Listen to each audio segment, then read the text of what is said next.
नमस्कार दोस्तों, Aditya educational class में आपका स्वागत है। आज हम यहाँ आप लोगों को बीएड डीएलएड से संबंधित पाठ्य योजना बनाना बताएंगे। सबसे पहले ऊपर लिखते हैं हम आदर्श पाठ्य योजना। संस्था का नाम, जिस संस्था में आपको शिक्षण कार्य करना है उस संस्था का नाम लिखते हैं। जैसे यहाँ लिखा हुआ है छात्राध्यापिका का नाम या छात्राध्यापक का नाम, जो आपका नाम है या नामांकित करेंगे। दिनांक, जिस दिन यह पाठ्य योजना आपको पढ़ाना है या शिक्षण कार्य करना है उस दिन का दिनांक लिखेंगे। कक्षा 8 वर्ग ए, विषय विज्ञान भौतिक विज्ञान। चक्र पहला, अवधि 36 मिनट। यहाँ हमारा प्रकरण है गति। सामान्य उद्देश्य, सामान्य उद्देश्य का संबंध विषय से होता है और विशिष्ट उद्देश्य का संबंध जो होता है प्रकरण से होता है। पहला सामान्य उद्देश्य, छात्र में प्रयोगात्मक शक्ति का विकास होगा। दूसरा, छात्र दैनिक जीवन में विज्ञान के महत्व को समझ सकेंगे। तीसरा, छात्र में तर्क शक्ति का विकास होगा। चौथा, छात्र में खोज करने की शक्ति विकसित होगी। पांचवा, छात्र में जिज्ञासा की प्रवृत्ति विकसित होगी। विशिष्ट उद्देश्य, विषय में पहला ज्ञानात्मक उद्देश्य। पहला ज्ञानात्मक, छात्र गति के बारे में जान सकेंगे। दूसरा, छात्र गतिशील वस्तुओं की जानकारी प्राप्त कर सकेंगे। दूसरा, भावात्मक उद्देश्य, छात्र गति के प्रकार के बारे में जान सकेंगे। दूसरा, छात्र गति की उत्पत्ति के बारे में जान सकेंगे। तीसरा, क्रियात्मक उद्देश्य, पाठ की संपन्न होने पर छात्र घूर्णन गति को बता सकेंगे। दूसरा, छात्र गतिशील वस्तुओं के नाम बता सकेंगे। उसके बाद सहायक सामग्री, कक्षा उपयोगी सहायक सामग्री। पूर्व ज्ञान, पूर्व ज्ञान, छात्र गति के बारे में सामान्य जानकारी रखते हैं। प्रस्तावना के प्रश्न, प्रस्तावित प्रश्न, संभावित उत्तर। प्रस्तावना का जो पहला प्रश्न है छात्राध्यापिका द्वारा किया जा रहा है। दैनिक जीवन में हम कौन कौन सी क्रियाएं करते हैं? छात्र बताते हैं चलना, दौड़ना, नहाना, खाना आदि। दूसरा प्रश्न, दौड़ता हुआ व्यक्ति किस अवस्था में रहता है? तो छात्र बताते हैं गतिमान अवस्था में रहता है। तीसरा, गति के बारे में आप क्या जानते हो? ये समस्यात्मक प्रश्न है, छात्र यहाँ मौन हो जाते हैं। उसके बाद उद्देश्य कथन, बच्चों आज हम लोग गति के बारे में अध्ययन एवं अध्यापन करेंगे।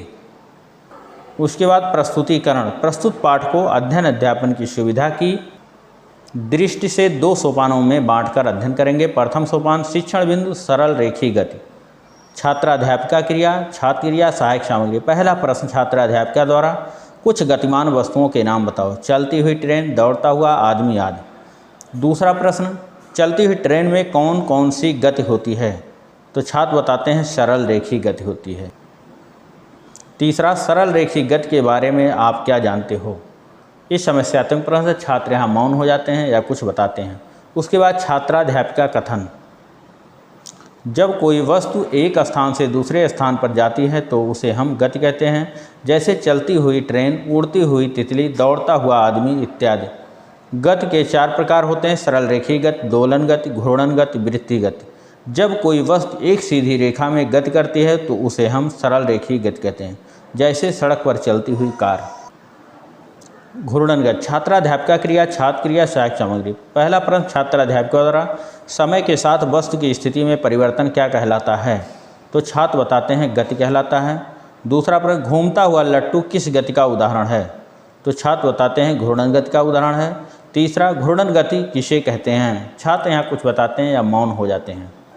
उसके बाद छात्राध्यापिका कथन, जब कोई वस्तु अपने अक्ष पर परितः घूमती है तो उस वस्तु को गति घूर्णन गति कहलाती है। जैसे पृथ्वी का अपने अक्ष पर घूमना, घूमता हुआ लट्टू आदि। बोध प्रश्न, श्यामपट्ट सारांश।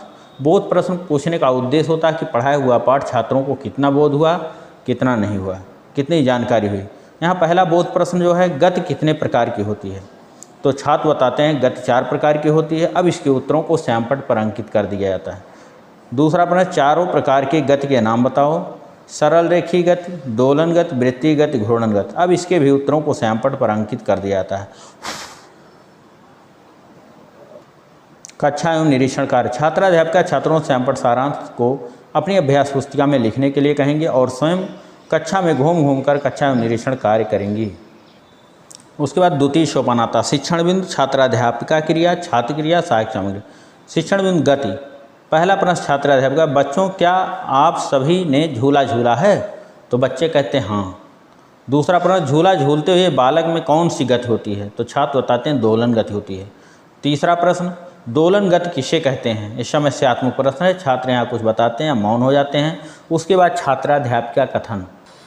छात्राध्यापिका कथन में उस प्रकरण की व्याख्या की जाती है। जैसे जब कोई वस्तु अपनी माध्य स्थिति में दोनों ओर गति करती है तो उसे दोलन गति कहते हैं। जैसे झूला झूलना, बालक, घड़ी में पेंडुलम की गति आदि। उसके बाद छात्राध्यापिका क्रिया, छात्र क्रिया, सहायक सामग्री।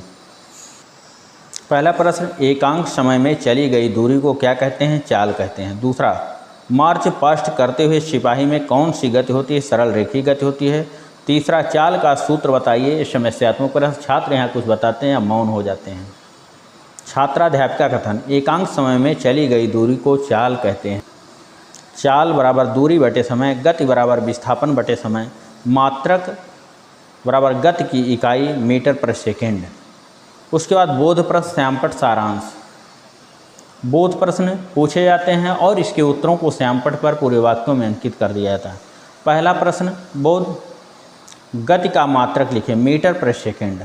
इसके उत्तरों को पूरे वाक्यों में श्यामपट्ट पर अंकित कर दिया जाता है। दूसरा, गति का सूत्र लिखिए, गति बराबर विस्थापन बटे समय। तीसरा प्रश्न, एक व्यक्ति 10 सेकेंड में 100 मीटर की दूरी तय करता है, उसकी चाल बताइए। चाल बराबर 100 बटे 10 या बराबर 10 मीटर पर सेकेंड। उसके बाद कक्षा एवं निरीक्षण कार्य। छात्राध्यापिका छात्रों को श्यामपट्ट सारांश को अपनी अभ्यास पुस्तिका में लिखने के लिए कहेंगी और स्वयं कक्षा में घूम घूम कर कक्षा कार्य का निरीक्षण करेंगी। उसके बाद पुनरावृत्ति के प्रश्न। गति किसे कहते हैं? दूसरा प्रश्न, गति कितने प्रकार की होती है? तीसरा, अपने आसपास पाए जाने वाली कुछ गतिशील वस्तुओं के नाम बताओ। पुनरावृत्ति के प्रश्न, जिससे पाठ की पुनः आवृत्ति हो जाए। उसके बाद गृह कार्य।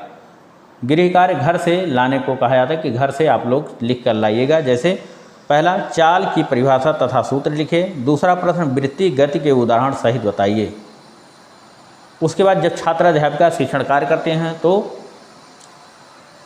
पर्यवेक्षक जो है उसकी आलोचना करते हैं। आलोचना पॉजिटिव निगेटिव दोनों प्रकार की होती हैं कि आपके शिक्षण कार्य में क्या कमियां हैं, क्या अच्छाइयां हैं, उसको पर्यवेक्षक द्वारा यहाँ लिख दिए जाते हैं, जिससे छात्राध्यापिका या छात्राध्यापक इस आलोचना को देख करके अपने शिक्षण कार्य में सुधार कर सकें।